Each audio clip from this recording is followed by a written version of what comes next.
Surat Paulus yang kedua kepada Timotius. Ini adalah surat Paulus yang terakhir dan paling pribadi.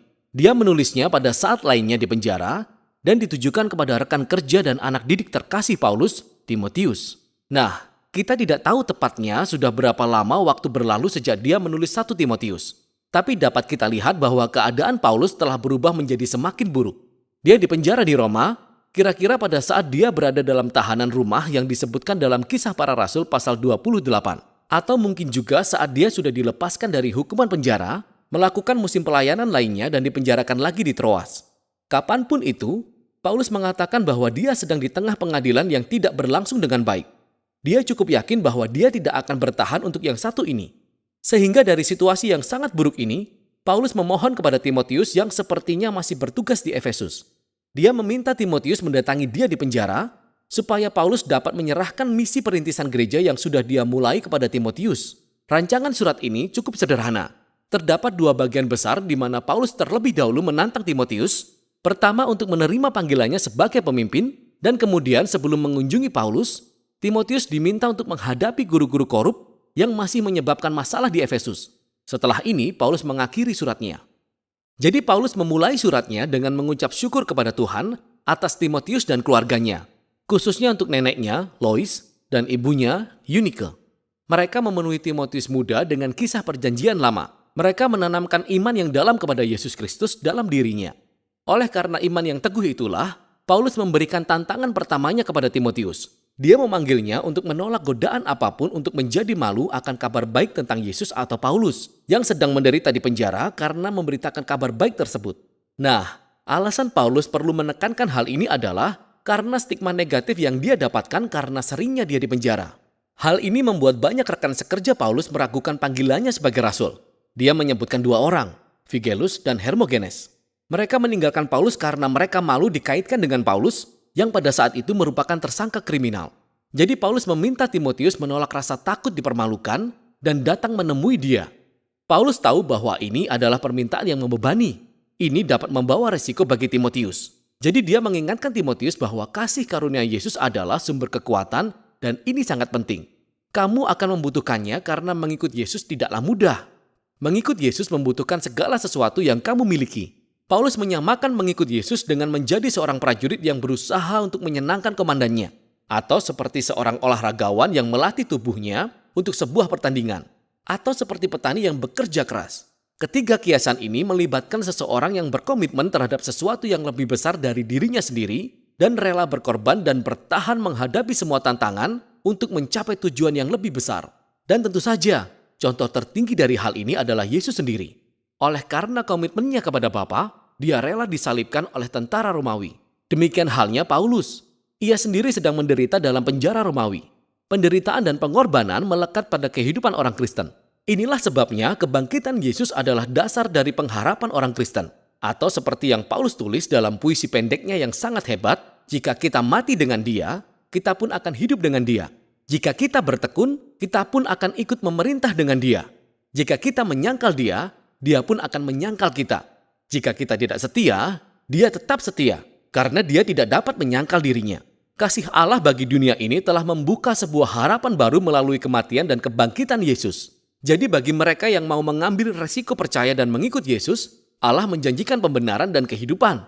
Bagi mereka yang menolaknya, Allah akan menghormati keputusan itu dan melakukan hal yang sama. Tetapi ketidaksetiaan seseorang tidak akan pernah mendorong Allah untuk membuang kesetiaannya. Jadi Paulus meminta Timotius untuk tetap setia, walaupun ia menyadari bahwa ada harga yang harus dibayar. Paulus beralih ke setengah bagian kedua surat ini, meminta Timotius untuk menghadapi para guru korup di Efesus sebelum dia datang ke Roma. Pengajaran mereka menyebar di gereja Efesus seperti kanker.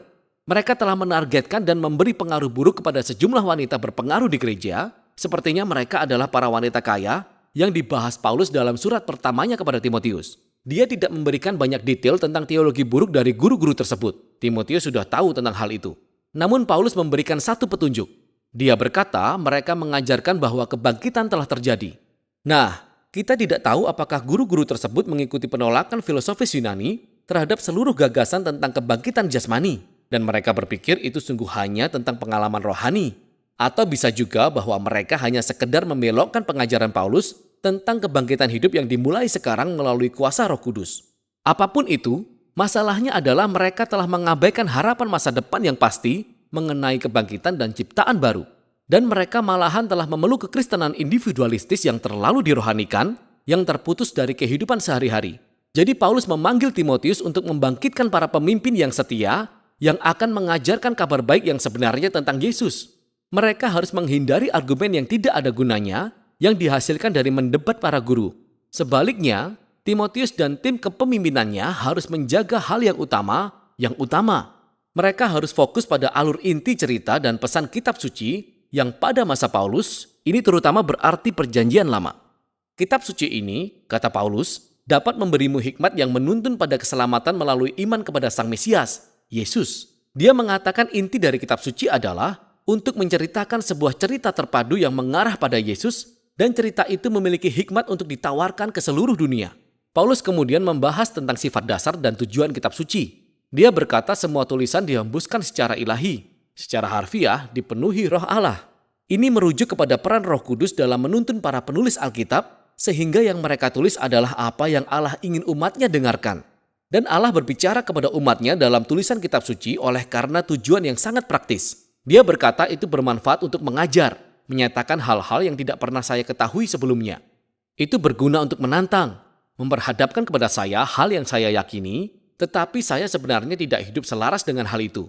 Itu berguna untuk menyatakan kesalahan saya, untuk memperbaiki cara berpikir dan kelakuan saya yang kacau, dan untuk mendidik saya dalam kebenaran, menunjukkan cara baru bagi saya untuk benar-benar menjadi manusia. Ini juga supaya umat Allah akan dipersiapkan untuk setiap perbuatan baik. Paulus menutup suratnya dengan mengingatkan Timotius bahwa dia mungkin tidak akan keluar penjara hidup-hidup, sehingga dia meminta Timotius untuk datang sesegera mungkin sebelum musim dingin. Dia tidak ingin membeku dalam tahanan, sehingga dia akan membutuhkan mantel tebal yang harus dia tinggalkan, dan juga bisakah Timotius membawakan dokumen pribadi yang dia tinggalkan di Troas, mungkin saat dia ditahan. Dia juga menyebut Alexander yang adalah pria berbahaya yang harus dihindari Timotius.